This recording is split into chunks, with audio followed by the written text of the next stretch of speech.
This is Vergil's Aeneid, translated into English by Robert Fitzgerald.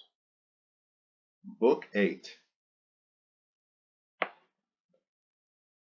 That day, when Turnus raised the flag of war over Laurentum Tower, and his trumpets blared hoarse-throated, when he laid the whip on fiery teams, making bright armor clang, then hearts were stirred by fear, then all of Latium joined in distracted tumult, and young men grew bloody-minded, wild.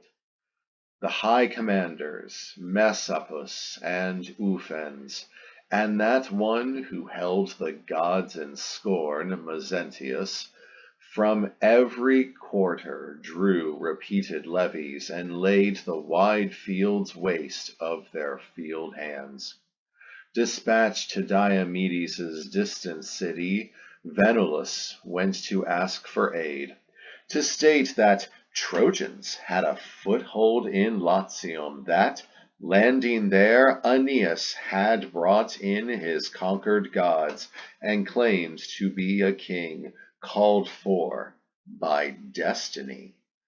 That many tribes made league with the Dardanian, and his name reverberated far and wide through Latium. What he might build on this first enterprise, what he desired as outcome of the war, should fortune favor him, that would be clearer to Diomedes than to either king, Turnus or Latinus. Thus affairs took shape in Latium, and Laomedon's heir, who saw the whole scene, weltered in his trouble, wave after wave of it. This way and that he let his mind run, passing quickly over all he might do, as when, from basins full of unstilled water, struck by a ray of sun or the bright disk of moon, a flickering light plays over walls and corners and flies up to hit high roof beams and a coffered ceiling. Now it was night, and through the lands of earth deep slumber held all weary living things of bird and beast kind, when the Trojan prince Aeneas, heart-sick at the woe of war, lay down upon the riverside in the cold air, under the open sky, and gave his body at long last repose. Before him, as he slept, the very god of that place, Tiberinus of fair waters, lifting his hoary head through poplar leaves, appeared all veiled in cobweb cloak of grey, and crowned with shady sedge. He seemed to speak in these words to relieve the burdened man. Sir, born of heaven, in whose care Troy's city now comes back to us from its enemies, and in whose keeping high and everlasting Pergama stands, you whom Laurentine soil and Latin countryside have long awaited, here is your home, your hearth gods, fixed and sure. Now is no time to let go or give way to fear at threats of war. Angers that rose among the gods have passed, and I can tell you, lest you suppose this nothing but a dream, under the shoreside oaks a giant sow will be discovered lying on the ground, with her new pharaoh, 30 young all told, a white sow with white sucklings at her teats. And by this portent, after 30 years, Ascanius will found the famous town called Alba, or White City. I foretell no doubtful matter, but just now as to what lies ahead and how you may win through it, listen, and I'll explain in a few words.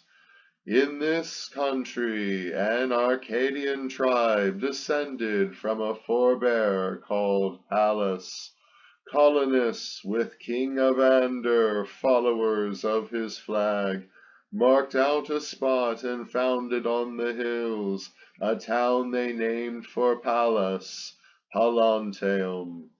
Always at war with Latins as they are, join forces with them, make them your allies. I myself between my banks will take you straight upstream, so you'll make way with oars against the current. Son of Venus, rise! Now while the early stars of evening set, address your prayers in proper form to Juno. Melt with your pleas her menaces and anger. You'll make return to me when you prevail. I am that river in full flood you see, cutting through farmland, gliding past these banks. The sea-blue Tiber, heaven-delighting stream, my mansions here, my fountainhead far north, amid the hilltop cities.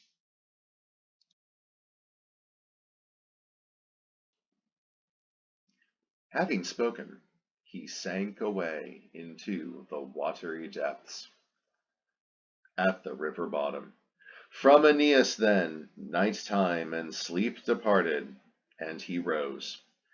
Facing the light that fanned up in the east from the pure sun, he cupped his ritual hands to lift clear water from the stream, then spoke his heartfelt prayer to heaven. Nymphs of the springs, Laurentine nymphs, mothers of river kind, and Father Tiber, with your sacred stream, take in Aeneas as your guest. At last, shield him from peril. By whatever source the ponds lie that embrace you in your pity for our ill fortune, from whatever ground you well up in your loveliness, you'll be forever honored and adorned forever with gifts from me, O potent stream, great lord of waters in the west. Only be with me, and give me confirmation of your will. He finished, then selected from his squadron 2 biremes, and had them manned and armed. But something suddenly caught his eye, a sign to marvel at. Snow white in the green wood, snow white as her own litter, lay the sow upon the grassy bank where all could see. And grave Aeneas dedicated her to thee, Juno the great, to thee indeed, lifting both sow and brood before the altar in sacrifice. Then all that night's long hours the Tiber quieted his swollen stream, and countering his current with still water, slackened so, that, like a tranquil pool or placid marsh, he smoothed his whole expanse, and left no toil for oars. Once under way, therefore, cheered on, they made good speed upstream. Their tarry hulls, with bubbling wakes behind, slipped through the water, and the waves were awed. The virgin woods were awed at this new sight. The soldiers' shields that flashed in distant air, the painted ships afloat upon the river, Oarsmen outwearied night and day in rowing, past the long bends shaded by differing trees, and cleft green forests in the mirroring water. At that hour, when the fiery sun had climbed to heaven's midpoint, distant still, they saw wall, citadel, a few housetops, the town, built heavenward by Roman power now, but meager then and poor, held by Evander. In toward the settlement they swung their prows. By chance that day the Arcadian king paid honor to Hercules, great son of Amphitryon, and to the other gods in festival outside the town, in a green grove. With him were his son Pallas, and his leading men, and homespun senate. They made offerings of incense, while hot blood fumed on the altars. When they caught sight of the tall ships and saw the strangers gliding through the woodland shade, rowing in silence, they were caught by fear at the sudden apparition, and all sprang up, leaving the feast. But Pallas, with high heart, forbade them to disrupt the ritual. Taking a spear, he ran toward the newcomers, and called out, while still distant, from a mound, "Soldiers! What brought you this strange way? Where bound? What is your nation? Where is your home?" he said. "Do you bring peace or war?" Then Lord Aeneas from his high poop called back, as he held out a branch of olive signifying peace. "You see before you, your eyes, men born in Troy, enemy lances to the Latins, those who arrogantly attacked us in our exile. We come to find Evander. Take this message. Say, chosen captains of Dardania have come proposing partnership in war." Struck by that far-away great name, young Pallas called, "Disembark, whoever you may be, and speak directly to my father. Come, you'll be the guest of our hearth gods tonight." He took Aeneas's hand in a strong grip, and up the grove they went, leaving the river. Then, for the king, Aeneas had friendly words. "Most noble son of Greece, fortune would have me make my appeal to you with suppliant bows. I have not feared you as Arcadian or captain of Danaans or blood kin of the Atridae. No, my own manhood and heaven's holy words, our ancestry in common, and your fame through all the world have brought me here by destiny, and gladly, to join my strength with yours. The Greeks maintain Electra bore the founding father of Troy, old Dardanus, who sailed to the Teucrians. Electra was the child of that prodigious Atlas, who upholds the heavenly sphere on a snowy shoulder. Father of your line was Mercury, whom snow-white Maia bore on the cold summit of Cyllene. Maia, fathered, if we can trust these tales, by that same Atlas, pillar of the starry sky. So both our lines are branches of one blood. Putting my trust in this, I sent no legates, made no roundabout approaches to you, but have exposed myself and my own life in coming as a suppliant. The Daunians, the race that harries you, now harries us in savage war. If they defeat and rout us, nothing, so they believe, stands in the way of their subduing all Hesperia, ruling the seas that bathe her north and south. Trust us, as we trust you. We have the stamina for warfare, and we have the spirit for it. In difficulties, our men have proved themselves. Here Aeneas paused.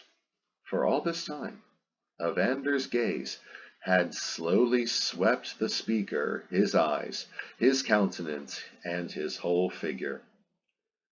Now, he replied, "Most gallant Teucrian, how happily I welcome you and know you.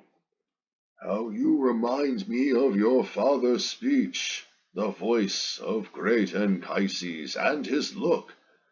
For I remember how Prince Priam, son of old Laomedon, Salamis bound to the kingdom of Hesione, his sister, visited the cold Arcadian land. The bloom of youth was on me. I admired the Trojan leaders and admired Priam. But tallest, in that company by far, your father passed. With a boy's adoration, I longed to speak to him, to shake his hand. So I approached. Then, all aglow, I led him into Phaneus town. His parting gifts were a fine quiver full of Lycian arrows, a gold-brocaded cloak, and 2 gold bits, those that my palace owns now. Well then, here is what you ask, my right hand in a pact, and when first light returns to earth tomorrow, I'll send you back with a fresh increment of troops to gladden you and fresh supplies. Now, since you come as friends, be kind enough to join us at our feast, one held each year, and not to be postponed. Become acquainted, even so soon, with how your allies fare." On this he called for dishes and wine cups, already taken off to be brought back, as he himself gave the guests grassy seats, and led Aeneas to the place of honor, a maple chair cushioned with lion skin. Then picked men and the priest who served the altar vied with one another to bring roast meat, to load bread baskets with the gifts of Ceres, milled and baked, and to pour out the wine. Aeneas with his Trojans feasted then on a beef chine and flesh of sacrifice. When they were fed, their appetites appeased, royal Evander spoke.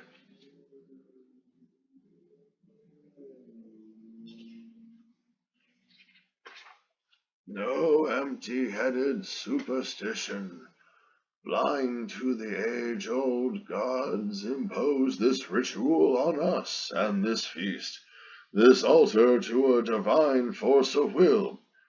No, Trojan guest, we carry out these rites, renewed each year as men saved from barbaric dangers in the past. Look, first of all, at this high overhanging rocky cliff. See how rock masses have been scattered out, leaving a mountain dwelling bare, forsaken where the crags fell in avalanche. Here was once a cave, with depths no ray of sun could reach, where Cacus lived, a bestial form, half man, and the ground reeked forever with fresh blood, while nailed up in vile pride on his cave doors were men's pale faces, ghastly in decay. Vulcan had fathered this unholy brute, who, as he moved about in mammoth bulk, belched out the poisonous fires of the Father. Well, after long prayers, time brought even to us a god's advent and aid. The great avenger, Hercules, appeared, still flushed with pride, in spoils he took when slaughtering Geryon, the triple-bodied giant, and as conqueror he drove the giant's bulls this way before him, while the mild herds grazed in our river valley. Cacus's bloodthirsty mind, madly roused to leave no crookedness untried, no crime unventured, turned 4 bulls out of their grounds, 4 heifers too, all of the handsomest, but not to leave their hoof tracks going away. He held their tails and pulled the cattle backward, traces of passage thus reversed, and hid the stolen beasts in the cave's rocky darkness. Caveward, then, no sign would lead a searcher. Now when Amphitryon's heroic son had got his well-fed cattle on the move out of their pasture, ready to depart, the oxen bellowed at this leave-taking, filling the wood with protest, crying aloud to the hills they left. One answer came, 1 heifer out of the cave depths lowed out of her prison, foiling Cacus's hopes. For now indeed the affront of it set Hercules ablaze with black bile of anger, taking arms, taking in hand his knotted massy club, he ran for the mountain top. Our people then saw for the first time fear in Cacus's eyes. As faster than the east wind he made off to reach his cave, and terror winged his feet. He shut himself inside, breaking the chain wrought there in iron by his father's hand to keep a boulder hanging. Down it crashed to block the entrance, none too soon. Imagine Hercules of Tiryns in his fury, facing that wall. This way and that he turned, and stared to measure every access point, and ground his teeth, and in his savage rage 3 times went over all Mount Aventine, 3 times in vain, pitted himself against the rock, and rested 3 times wearied in the valley. But from the ridge over the cave arose a flinty pinnacle, sheer on all sides, a towering home for nests of carrion birds. As to the left, this leaned over the river, the hero strained it against it from the right, and shook it, till all the rock-embedded roots were loosened, then torn free, and all at once he heaved it over. At that fall, great heaven thundered, river margins leapt apart, and the shocked stream in flood surged backward. Then the cavern, Cacus's huge domain, unroofed, lay open to its gloomy depth, as though earth, by some force, cracked open to its depth, unlocked the underworld, and brought to view the ghastly realm the gods hate, the abyss, now visible from above, and ghosts a-tremble at the daylight let in. Caught by the light unlooked for, and closed in by stone, the giant bellowed as never in his life before, while from above with missiles Hercules let fly at him, calling on every mass at hand to make a weapon, raining down dry boughs and boulders like millstones.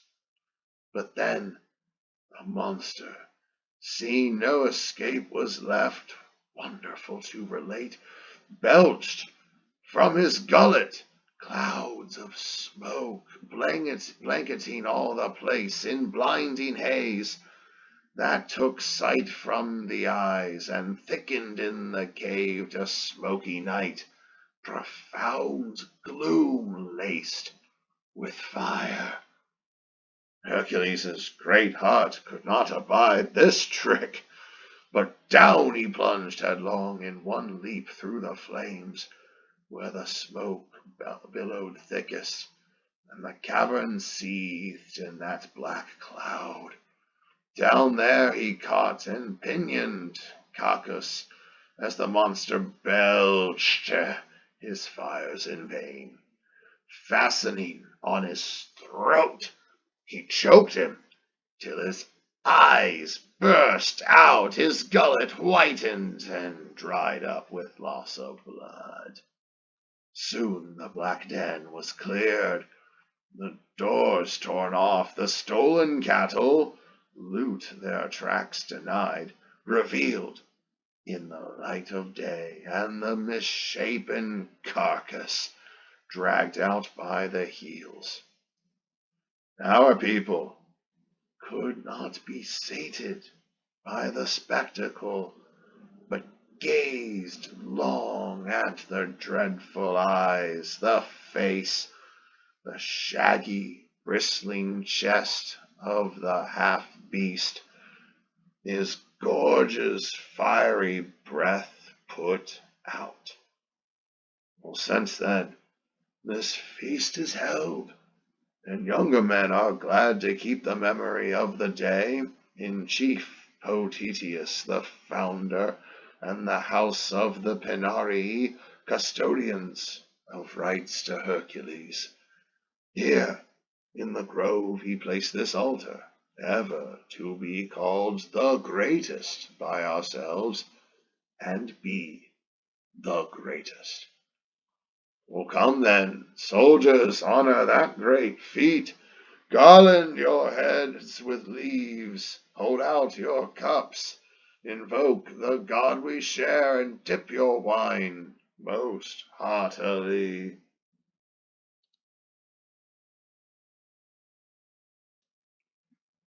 At this, with poplar leaves of shifting color, Herculean shade, he veiled his hair, and the leafy braided wreath hung down as the blessed wine-cup filled his hand. Tipping their wine at once over the table, the others made their prayer. Meanwhile, Olympian heaven downward turned, evening came on, and soon the priests, led by Potitius, after their ancient mode, belted in furs, went round with torches. They renewed the feast, bringing a welcome second course, and heaped the altar tops with dishes. For a hymn, at the lit altars came the Salii, all garlanded with poplar, files of dancers, here of the young, there of the elder men, who praised in song the feats of Hercules, his story, how he grappled monsters first, choking his stepmother's twin snakes, and how, again by might, he ruined tall towns in war, Troy town and then Oichalia, and endured 1,000 bitter toils under Eurystheus, doomed to these by Juno's enmity. O thou unconquered one, who slew the centaurs, Pholus and Hylleus, born of cloud, and broke the terror of Crete by thy right hand, and killed the lion under Nemea's crag. Before thee shook the Stygian lakes, the keeper of Orcus shook, sprawled in his gory cane, on bones partly devoured. No monstrous form affrighted thee, even Typhoeus' self, though mountainous in arms, and Lerna's Hydra, coiling about thee with a swarm of heads, attacked no guileless warrior. Hail to thee, true son of Jove, new glory of the gods! With friendly stride, come join us, join thy feast. So ran the hymns they sang, and crowning all, a song of Caucasus' cave and breath of fire, voices that filled the leafy wood, and rang and sprang back from the echoing hillsides. When they had carried out the ritual, they turned back to the town. And, slowed by age, the king walked, keeping Aeneas and his son close by his side, with talk of various things to make the long path easy. Marveling, Aeneas gladly looked at all about him, delighted with the setting, asking questions, hearing of earlier men and what they left.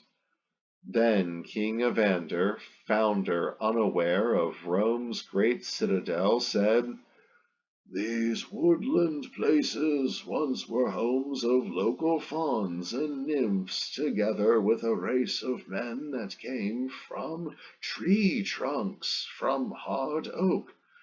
They had no way of settled life, no arts of life, no skill at yoking oxen, gathering provisions, practicing husbandry, but got their food from oaken boughs and wild game hunted down. In that first time out of Olympian heaven, Saturn came here in flight from Jove in arms, an exile from a kingdom lost.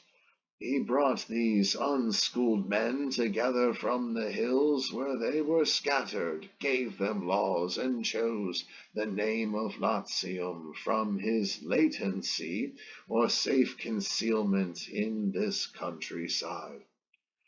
In his reign were the golden centuries men tell of still, so peacefully he ruled, till gradually a meaner, tarnished age came on with fever of war and lust of gain.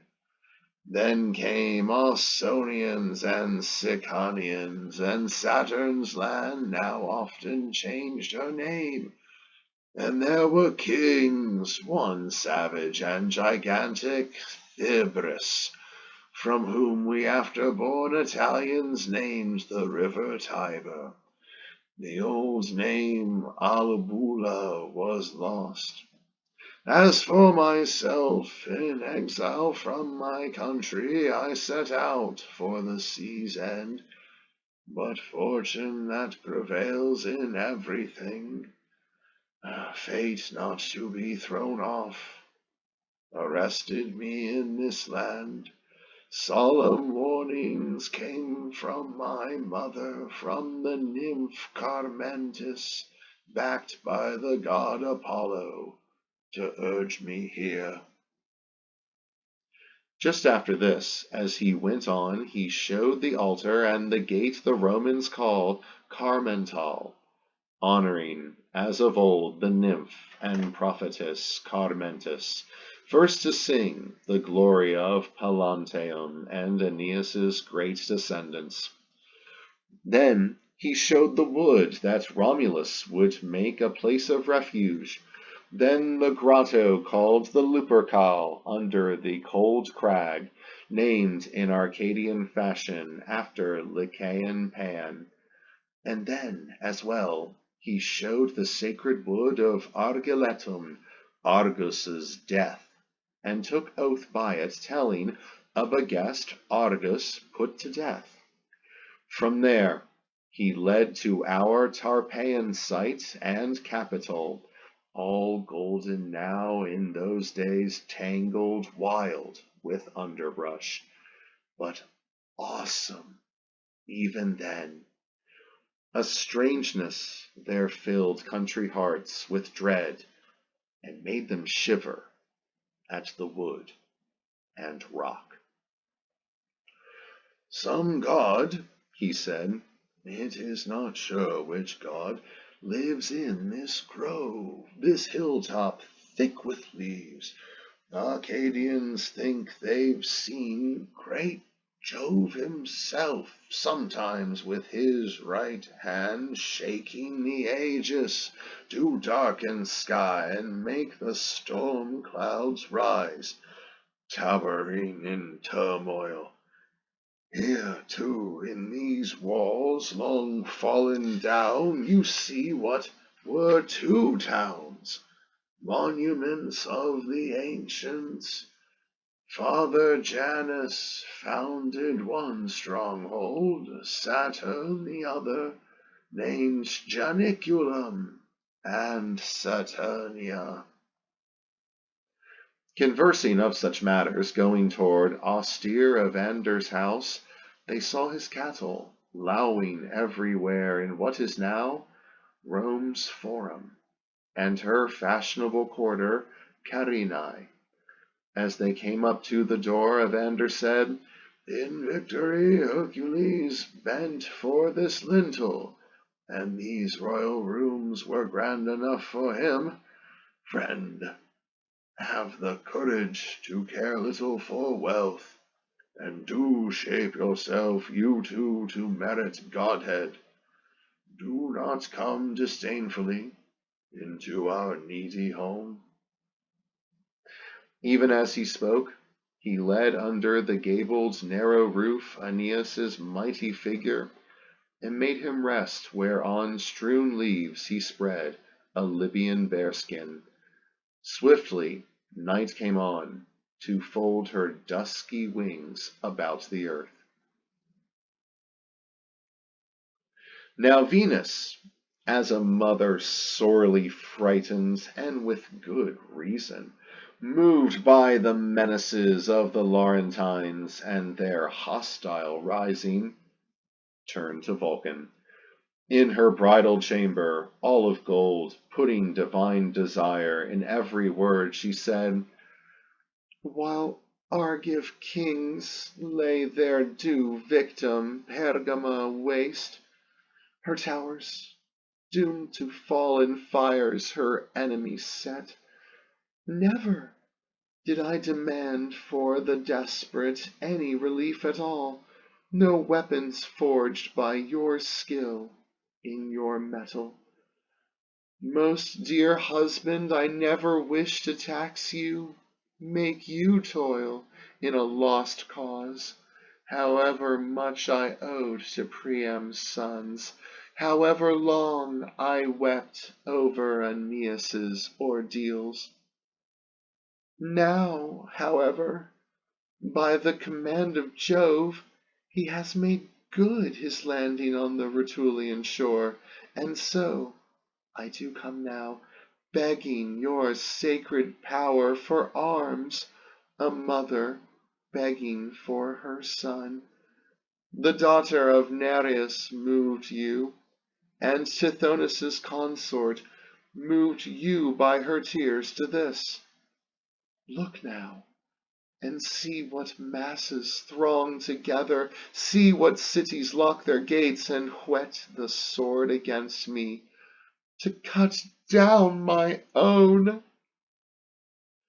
The goddess spoke, and wrapped her snowy arms this way and that about him as he lingered, cherishing him in her swan's down embrace.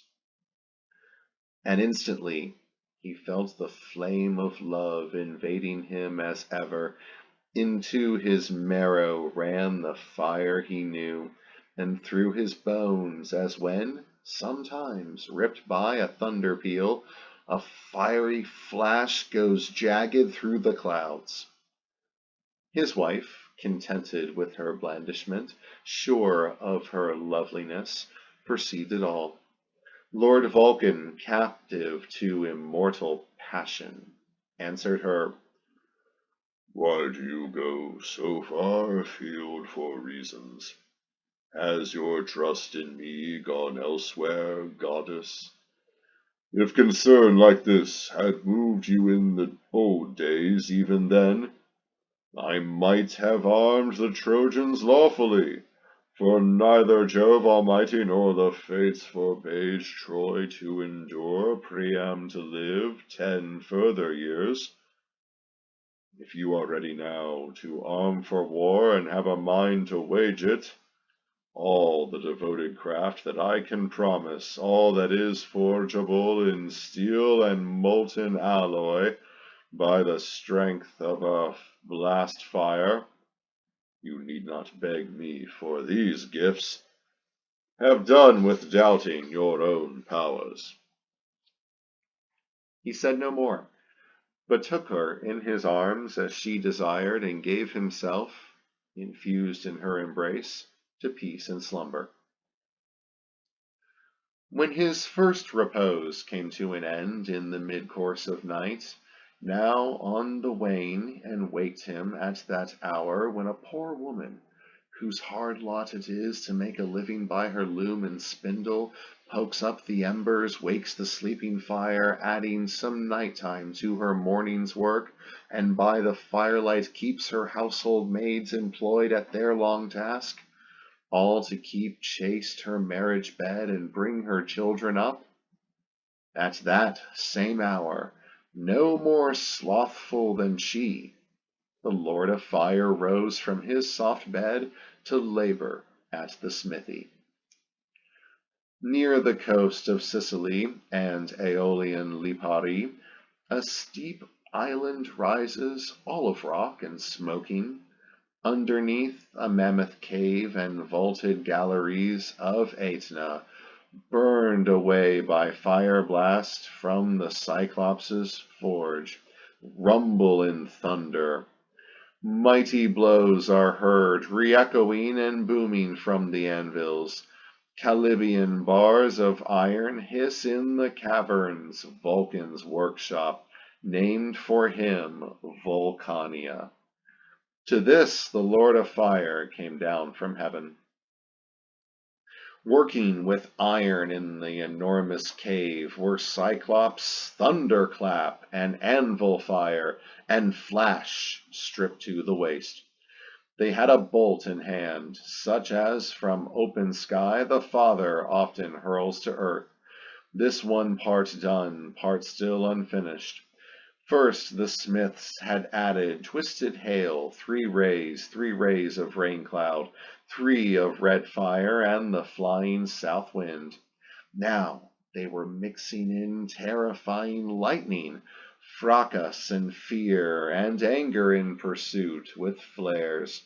Elsewhere they strove to finish a chariot of Mars, and flying wheels on which he might stir fighting men and cities. Then to an aegis, cuirass bringing dread, of Pallas when roused, they gave a polish, vying to shine the golden serpent scales, the knot of vipers, and the Gorgon's head, for the goddess's very breast, with severed neck and rolling eyes.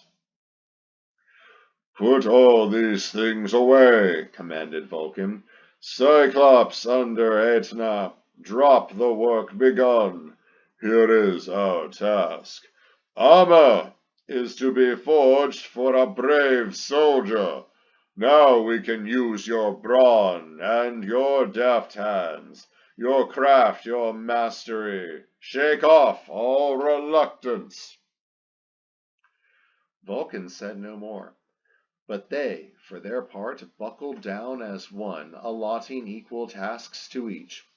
In streams the molten brass and gold flowed, iron that kills turned liquid in the enormous furnace heat. They shaped a vast shield, one that might alone be proof against all missiles of the Latins, fastened it layer on layer sevenfold.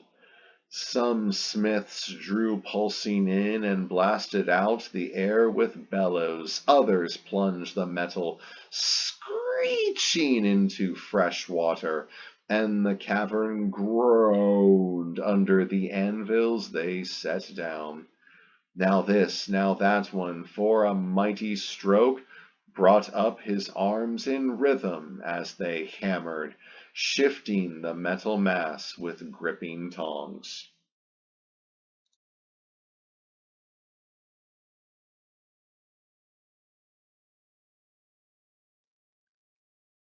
While in Aeolia, Vulcan, lord of Lemnos, pressed that fiery task, mild morning light with bird-song under eaves awoke Evander.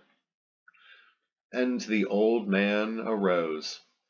He slipped his arms into his tunic and bound on his trim Tyrrhenian sandals, then by shoulder and flank slung his Arcadian blade. A mantling hide of panther where it hung down on the left he tossed back.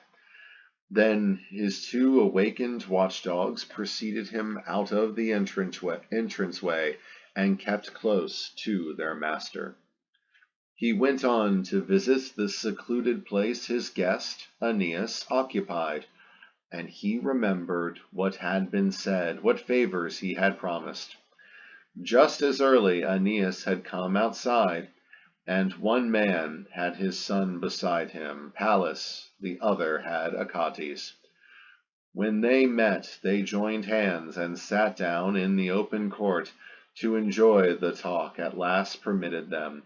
The king began, saying, "Greatest of Trojan captains, never, while you live, shall I consider Troy to be conquered, and her kingdom gone.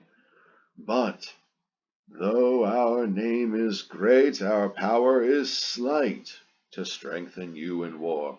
We are confined on this side by the river, and on that side by the Rutulians, who bring pressure on our wall with noisy forays. No, I plan for you a league with a great host, an army rich in many kingdoms. Here, by unforeseen good fortune, your salvation now appears. Fate called for your coming.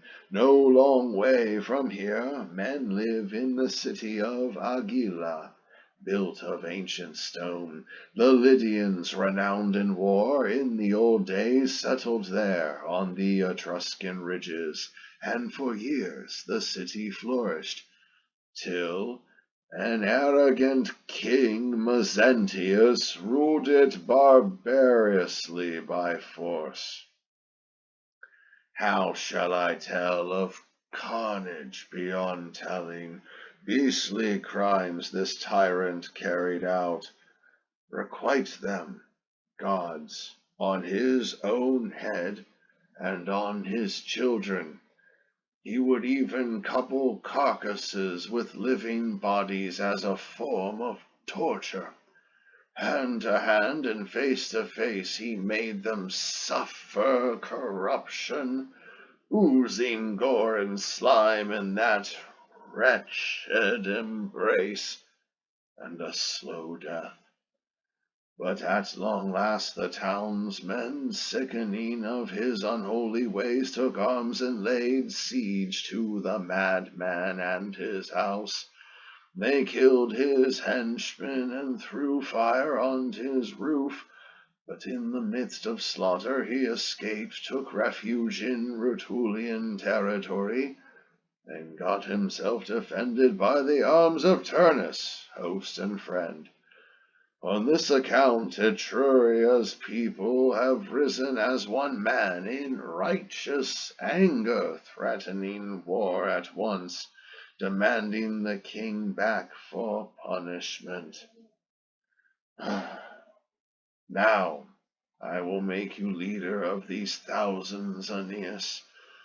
For if in fact while ships of theirs are crowded on the shore and fret for action, calling for ensigns to go forward, still a soothsayer of great age holds them all back, forewarning them, picked men of Maeonia, flower and heart of an old heroic race, though justly moved by your past suffering against your enemy, and though Mezentius fires you with rightful anger, no Italian may have command of this great people's cause.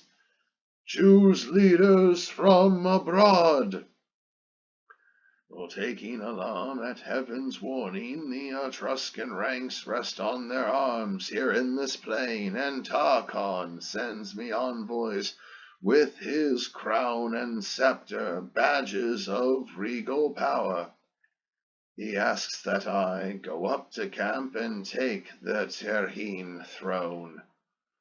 But slow and cold old age, weakened by years, forbids command. An old man's vigor falls behind inaction. I should urge my son to accept, if he were not of mingled blood, through a Sabine mother, heir to her fatherland. No, you are he whose age and foreign birth the fates approve, and whom the gods desire. Enter on your great duty now, great heart, commander of Trojans and Italians both.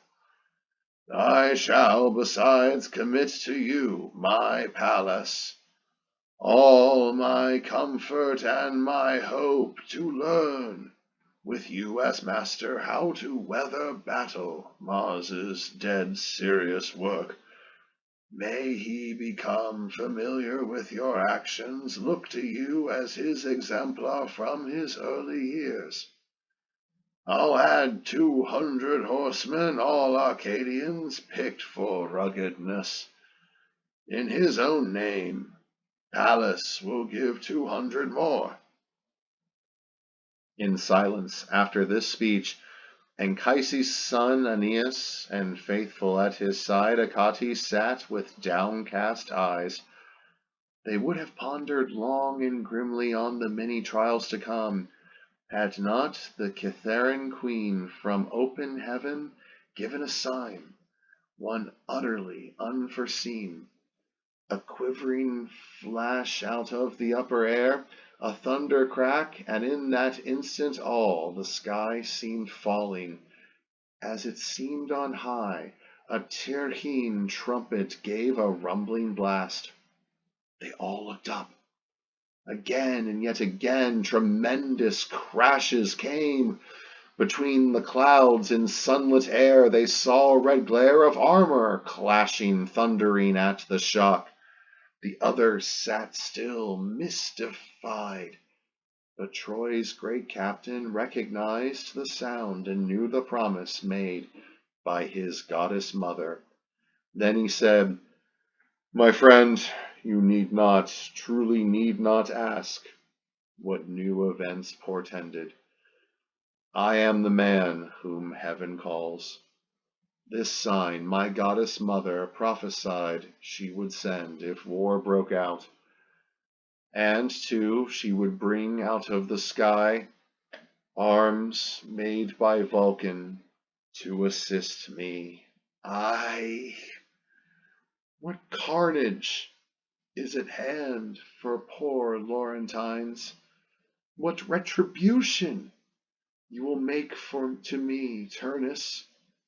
Many a shield, many a helm, and many brave men's bodies you'll take under, Father Tiber. Let them insist on war. Let them break treaties."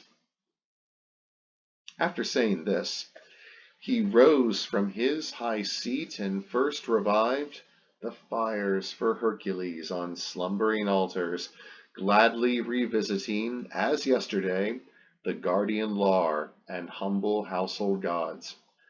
Likewise, Evander and the men of Troy made sacrifices of chosen ewes. Thereafter, back to his ships and comrades went Aeneas, and chose among them soldiers known for bravery to follow him to war. The rest were carried effortlessly downstream on the current to bring Ascanius news of these affairs and of his father. Those at Etruria bound were now supplied with horses. For Aeneas they led a special mount, all blanketed with a lion's skin, gleaming with gilded claws. Then, suddenly, a rumor flew about the little town that horsemen were departing quickly for the Etrurian king's domains. Mothers in fright doubled their prayers, fear brought danger nearer, and the spectre of war grew larger in their eyes. But Lord Evander clung to the hand of his departing son, and could not have enough of tears. He said, If only Jupiter would give me back the past years and the man I was when I cut down the front rank by Praeneste wall and won the fight and burned the piles of shields. I had dispatched to hell with this right hand King Erulus, to whom Feronia, his mother, gave 3 lives at birth. A thing to chill the blood. 3 sets of arms to fight with, so that he had to be brought down 3 times. Yet this hand took his lives that day, took all, and each time took his arms. I should not now be torn from you and from your dear embrace, my son, and neither would Mezentius have shown contempt for me, his bordering power, putting so many cruelly to the sword and widowing his town of citizens. But, O high masters, and thou, Jupiter, supreme ruler of gods, pity, I beg, the Arcadian king, and hear a father's prayer. If by thy will my son survives and fate spares him, and if I live to see him still, to meet him yet again, I pray for life. There is no trouble I cannot endure. But fortune, if you threaten some black day, now let me break off my bitter life, while all's in doubt, while hope of what's to come remains uncertain, while I hold you here, dear boy, my late delight, my only one, and may no graver message ever come to wound my ears. These were the father's words, poured out in final parting. He collapsed completely, and the servants helped him in. And now indeed, through open gates the horsemen left the town, Aeneas at their head, Achates at his right hand, then the others, Trojan officers, and Pallas himself, mid-column, in short cloak, with blazoned arms, a sight as brilliant as the morning star, whom Venus loves above all stellar fires, when from the bath of ocean into heaven he lifts his holy visage, making night dissolve and wane. Mothers with quaking breasts were standing on the walls, watching the cloud of dust, the burnished gleams of cavalry, as the armed riders picked their way through scrub, cross-country toward their goal. A shout went up, and, forming into column, they rode on, hoof-beat of horses shaking the dust of the plain. Near the cold stream of Caires there's a grove, immense and deep, awesome to our forebears. The hills encircle it with dark fir trees. The tale goes that the old Pelasgians who held this Latin country, who knows when, made grove and feast day sacred to Silvanus, god of the fields and herds. Not far from there, Tarchon and his Tyrrhenians had encamped on favorable ground, and one could see from a high hill the tents of all the army on the wide plain. Now, Lord Aeneas came to this place with his soldiers picked for battle. Here they refreshed their weariness and gave their horses pasture. Venus, the gleaming goddess, bearing her gifts, came down amid high clouds, and, far away still in a vale apart, sighted her son beside the ice-cold stream. Then, making her appearance as she willed, she said to him, "Here are the gifts I promised, forged to perfection by my husband's craft, so that you need not hesitate to challenge arrogant Laurentines or savage Turnus, however soon in battle."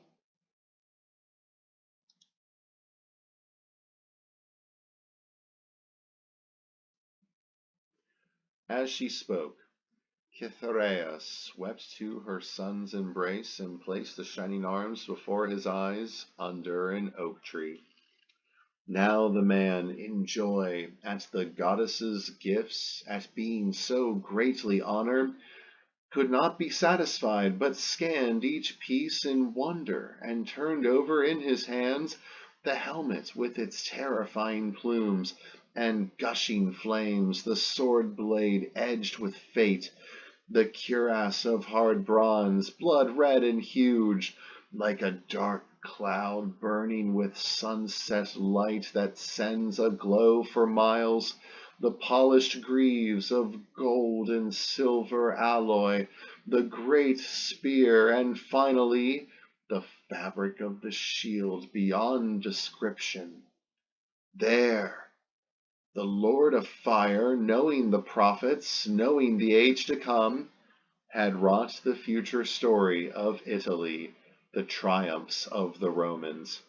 There one found the generations of Ascanius's heirs, the wars they fought, each one. Vulcan had made the mother wolf lying in Mars's green grotto, made the twin boys at play about her teats, nursing the mother without fear, while she bent round her smooth neck, fondling them in turn, and shaped their bodies with her tongue. Nearby, Rome had been added by the artisan, and Sabine women roughly carried off out of the audience at the circus games. Then suddenly a new war coming on to pit the sons of Romulus against old Tatius and his austere town of Cures. Later, the same kings, warfare laid aside, in arms before Jove's altar stood and held libation dishes, as they made a pact with offering of swine. Not far from this, two 4-horse war cars, whipped on back to back, had torn Mettus apart. Still, man of Alba, you should have kept your word. And Roman Tullus dragged the liar's rags of flesh away, through woods where brambles dripped a bloody dew. There, too, Porsenna stood, ordering Rome to take the exiled Tarquin back, then bringing the whole city under massive siege. There, for their liberty, Aeneas's sons threw themselves forward on the enemy's spears.